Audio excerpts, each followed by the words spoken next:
Selamat berjumpa kembali dengan kami. Nama saya Sam dari Gelora Firman. Jadi kita akan teruskan pembahasan seri pengetahuan tentang akhir zaman. Saat ini kita berada pada mini seri 1000 tahun. Judul pada saat ini adalah 1000 tahun bagian yang ketiga. Jadi tujuan pembahasan masa 1000 tahun ini adalah untuk mengetahui dengan jelas apa yang Alkitab katakan tentang topik 1000 tahun. Saudara yang masih bingung dan ragu-ragu tentang topik ini, ya, saudara dengarkan atau lihat akan video ini. Nah, mari kita ulangi sedikit penjelasan yang lalu. Kalau saudara baca Wahyu 20 ayat 6, berbahagia dan kuduslah ia yang mendapat bagian dalam kebangkitan pertama itu, kematian yang kedua tidak berkuasa lagi atas mereka. Mereka akan menjadi imam-imam Allah dan Kristus. Mereka akan memerintah sebagai raja bersama-sama dengan dia 1000 tahun lamanya. Jadi jelas sekali, ya, dikatakan umat Allah yang berbahagia dan kudus adalah mereka yang mana? Yang bangkit pertama kali. Dan ini merupakan awal dari masa 1000 tahun. Oleh karena apa? Karena mereka akan memerintah bersama Allah selama masa 1000 tahun itu. Langsung kita baca lagi 1 Tesalonika 4 ayat 16 dan 17. Sebab pada waktu tanda diberi, yaitu pada waktu penghulu malaikat berseru dan sangkakala Allah berbunyi, maka Tuhan sendiri akan turun dari surga dan mereka yang mati dalam Kristus akan bangkit, akan lebih dahulu bangkit. Sudah itu kita yang hidup, yang masih tinggal akan diangkat bersama-sama dengan mereka dalam awan, menyongsong Tuhan di angkasa. Demikianlah kita akan selama-lamanya bersama-sama dengan Tuhan. Jelas sekali, ya. 1 Tesalonika 4 ayat 16-17, kebangkitan pertama ini, ya, yang lebih dahulu bangkit, yaitu kebangkitan orang-orang yang mati dalam Kristus. Artinya apa? Orang-orang yang setia, ini umat-umat Allah. Terjadi pada waktu Tuhan turun dari sorga, mengangkat umatnya. Mereka akan tinggal bersama dengan dia selama-lamanya. Dan kita lihat lagi Yohanes 14 ayat 1-3. Janganlah gelisah hatimu, percayalah kepada Allah, percayalah juga kepada aku. Di rumah Bapakku banyak tempat tinggal. Jika tidak demikian, tentu aku mengatakannya kepadamu. Sebab aku pergi ke situ untuk menyediakan tempat bagimu. Dan apabila aku telah pergi ke situ dan telah menyediakan tempat bagimu, aku akan datang kembali dan membawa kamu ke tempatku, supaya di tempat di mana aku berada, kamu pun berada. Jadi Yesus akan membawa umat-umatnya kemana? Ke rumah Bapa. Di mana itu rumah Bapa? Di mana Yesus sekarang? Di sorga tentunya. Ketika dia kembali, dia akan membawa umat-umatnya supaya di mana dia berada, di situ juga umat-umatnya berada. Ya, bukan main, ya, kalau kita membaca ini dan kita resapkan, ya, dan kita termasuk di dalam umat-umat Tuhan, ya. Hebat sekali kita bisa bersama-sama dengan dia selama-lamanya.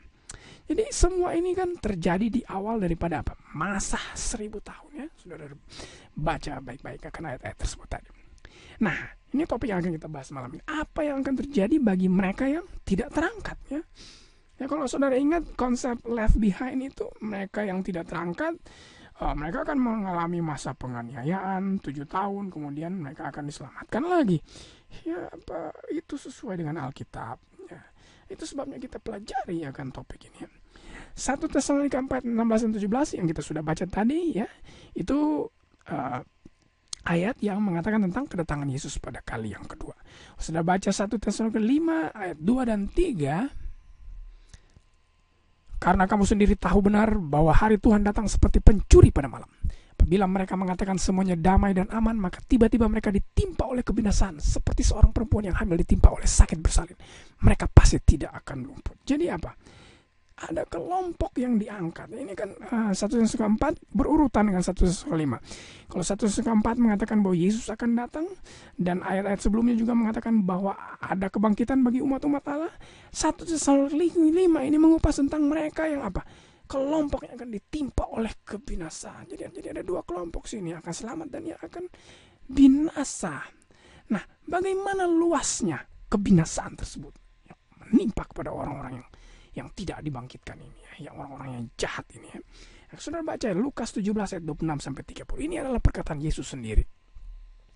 Lukas 17 ayat 26-30. Dan sama seperti terjadi pada zaman Nuh, demikian pula lah halnya kelak pada hari anak manusia. Mereka makan dan minum, mereka kawin dan dikawinkan sampai kepada hari Nuh masuk ke dalam bahtera. Lalu datanglah air bah dan membinasakan mereka semua. Demikian juga seperti yang terjadi pada zaman Lot, mereka makan dan minum, mereka membeli dan menjual, mereka menanam dan membangun. Tetapi pada hari Lot keluar dari Sodom, turunlah hujan api dan hujan belerang dari langit, membinasakan mereka semua. Demikian halnya kelak pada hari di mana anak manusia menyatakan. Jadi pada waktu kedatangan Yesus yang kedua kali, sama seperti di zaman Nuh, sama juga di zaman Lot ya. Api yang datang itu atau air bah yang datang itu global ya, seluruh dunia. Artinya apa? Api yang akan datang pada waktu Yesus datang pada kali yang kedua juga akan seluruh dunia. Saudara baca juga, Yesus menyamakan hari kedatangannya seperti zaman Lot ya, api dan hujan belerang ya, membinasakan semua mereka kecuali Lot, kecuali umat-umat percaya, mereka yang diselamatkan pada waktu Yesus datang pada kali kedua. Jadi ketika Yesus datang, semua yang tertinggal ini akan dibinasakan. Karena umat-umat Allah kita tahu, kita sudah baca tadi, sudah diangkat dalam kerajaan sorga. Mereka yang mati sudah dibangkitkan, yang masih hidup juga akan dikumpulkan, kemudian akan menyongsong Tuhan di angkasa. Ada banyak sekali ayat yang menjelaskan tentang kebinasaan total. Saudara bisa baca sendiri, resapi dengan baik. 2 Tesalonika 1 ayat 7 dan 8. Dan untuk memberikan kegelegaan kepada kamu yang ditindas dan juga kepada kami pada waktu Tuhan Yesus datang dari dalam surga menyatakan dirinya bersama-sama dengan malaikat-malaikatnya dalam kuasanya di dalam api yang menyala-nyala dan mengadakan pembalasan terhadap mereka yang tidak mau mengenal Allah, tidak menaati Injil Tuhan. Wah, bukan main ini. Memang inilah rincian bagi mereka yang hilang ini ya. Yang mereka yang hilang ini tidak mau mengenal Allah. Ya, tidak mau membaca Alkitab, tidak mau mendengarkan firman Tuhan. Tidak cuma suka yang pelesir-pelesir ya, yang duniawi ya. Ini termasuk dalam kepekabaran malam ini. Juga yang tidak mau menaati Injil Yesus ya. Ya, kalau menaati tradisi mau, kalau menaati ajaran orang mau, tapi tidak mau menaati Injil Yesus atau Tuhan kita. Jadi apa yang terjadi di sini? Dikatakan apa? Api yang menyala-nyala ini akan menghanguskan mereka. Ya, kalau kita baca lagi Wahyu 6 ayat 14 sampai 17. Ini kebinasaan total ini. Wahyu 6 ayat 14 dan 17. Maka menyusutlah langit bagaikan gulungan kitab yang digulung, dan tergeserlah gunung-gunung dan pulau-pulau. Ini waktu kedatangan Kristus ya. Raja-raja di bumi dan pembesar-pembesar serta perwira-perwira dan orang kaya serta orang berkuasa, semua budak serta orang mereka bersembunyi dalam gua-gua. Mereka berkata kepada gunung, pada batu-batu karang itu, runtuhlah menimpa kami, sembunyikan kami ya terhadap dia yang duduk di atas tahta, terhadap murka anak domba, sebab sudah tiba hari murka, hari besar murka mereka. Siapakah yang dapat bertahan? Jadi bukan main, mereka yang masih hidup ini, mereka akan minta untuk batu-batu menimpa mereka waktu Yesus datang pada kali yang kedua. Coba kita baca lagi Wahyu 16 ayat 17 sampai 21. Wahyu 16:17. Dan malaikat yang ketujuh menumpahkan cawannya ke angkasa, dan dari dalam bait suci itu kedengaranlah suara yang nyaring dan tata itu sudah terlaksana. Maka memancarlah kilat, menderulah bunyi guruh, terjadilah gempa bumi yang dahsyat, belum pernah terjadi sejak manusia ada di atas bumi. Begitu hebatnya gempa bumi itu. Lalu terbelahlah kota besar. Bayangkan ini gempa bumi, kemudian kemudian terbelah kota-kota besar jadi 3 bagian, dan runtuh kota-kota bangsa-bangsa yang tidak mengenal Allah. Maka teringatlah Allah akan Babel yang besar itu, dan memberikan kepada cawan yang penuh dengan anggur kegeraman murkanya. Semua pulau hilang lenyap, tidak ditemukan lagi gunung-gunung. Hujan es besar seberat 100 pon jatuh dan dari langit menimpa manusia. Manusia menghujat Allah karena malapetaka hujan es, sebab malapetaka itu sangat. Wah, hebat. Bukan main ini, kebinasaan total yang terjadi bagi orang-orang yang jahat. Jangan mau menjadi orang-orang yang jahat ya, oleh karena hukumannya ini sangat luar biasa.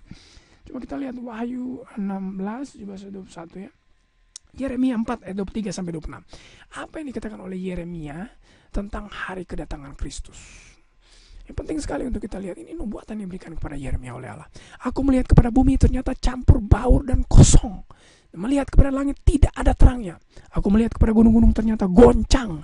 Seluruh bukit pun goyah. Aku melihat ternyata tidak ada manusia, dan semua burung di udara sudah lari terbang. Aku melihat ternyata tanah subur sudah menjadi padang gurun. Segala kotanya sudah runtuh di hadapan Tuhan, di hadapan murkanya yang menyala-nyala. Wah, pokoknya jangan sampai kita ada pada waktu itu ya. Kita harus berada pada kelompok yang diangkat ketika Yesus datang. Jadi kalau saudara baca kembali ya, ada 2 jamuan makan yang sangat penting untuk saudara ketahui. Baca Wahyu 19 ayat 9. Ini jamuan makan yang pertama. Wahyu 19 ayat 9. Lalu ia berkata kepadaku, tuliskan, berbahagialah mereka yang diundang ke perjamuan kawin anak domba. Katanya lagi kepadaku, perkataan ini adalah benar, perkataan dari Allah. Jadi mereka yang diselamatkan ini apa? Mereka akan diundang dalam perjamuan kawin anak domba di kerajaan sorga. Kita akan lihat ada perjamuan yang lain juga di atas dunia ini. Terdapat di dalam Wahyu 19 ayat 17 sampai 18. Lalu aku melihat seorang malaikat berdiri di dalam matahari, dan ia berseru dengan suara nyaring kepada semua burung yang terbang di tengah langit. Katanya, marilah ke sini dan berkumpullah untuk turut dalam perjamuan Allah, perjamuan yang besar, supaya kamu makan daging semua raja-raja, dan daging semua panglima, dan daging semua pahlawan, dan daging semua kuda, daging semua penunggangnya, dan daging semua orang, baik yang merdeka atau hamba, baik yang kecil maupun yang besar. Aduh, inilah orang-orang jahat yang tidak diangkat ke kerajaan surga. Inilah mereka itu akan mati, kemudian dagingnya akan dimakan oleh apa? Dimakan oleh burung. Ini disebut sebagai apa? Perjamuan Allah, perjamuan besar di atas dunia ini, ya, pembalasan kepada orang-orang yang jahat. Nah, sekarang kalau kita tarik benang merah dari ayat-ayat yang saya sudah berikan tadi, saudara akan mengerti mengapa setan tidak dapat lagi menyesatkan bangsa-bangsa selama masa 1000 tahun. Ya, saudara baca Wahyu pasal 20 ayat 1-3, setan kan dikatakan tidak bisa lagi menyesatkan bangsa-bangsa. Mengapa? Oleh karena apa? Pada saat itu umat-umat Allah telah diangkat ke kerajaan sorga, dan orang-orang yang hilang, orang-orang yang jahat telah mati. Ya, kalau saudara ingat ada perjamuan besar di bumi, ada di mana burung-burung akan memakan daging-dagingnya, daging orang-orang yang jahat. Ini semua terjadi pada waktu apa? Pada waktu Yesus datang kali yang kedua, mereka akan mati dan burung akan mengadakan perjamuan besar yang menandai awal daripada masa 1000 tahun. Jadi, ya inilah pembahasan kita pada malam ini. Satu pertanyaan terakhir, di manakah ya saudara dan saya berada pada masa 1000 tahun? Apakah saudara ikut dalam perjamuan kawin anak domba di sorga? Ataukah saudara mati dan menjadi hidangan burung-burung pada perjamuan besar di dunia ini?